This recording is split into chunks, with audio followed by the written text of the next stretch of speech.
que nous apprenions à parler petit nègre. Ce ne sont pas les autres qui vont parler petit nègre, c'est nous que nous adressons à eux.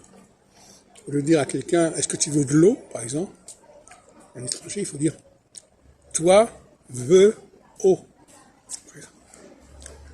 Donc il faut apprendre à parler un français beaucoup plus lent, beaucoup plus rudimentaire quand on parle des étrangers.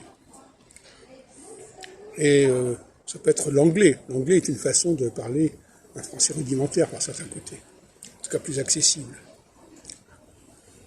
Le problème, c'est effectivement, c'est que le français, c'est une langue de l'élite, une langue qui demande une certaine initiation de la parole. Il faut savoir prononcer les mots comme il faut et les comprendre comme il faut.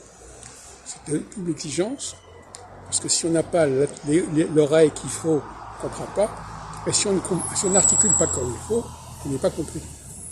Donc, quand ça n'est pas possible, il faut passer à un français rudimentaire. Moi, vouloir, moi, manger, toi, manger. Voilà, il faut parler un petit nègre et réserver ce français fluide à des gens qui sont initiés, qui sont formés pour ça.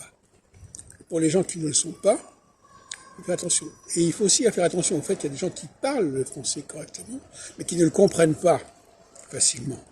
Donc à eux aussi, il faut parler un français facile, un français limité. D'ailleurs, en Israël, par exemple, où j'ai vécu au début en 68,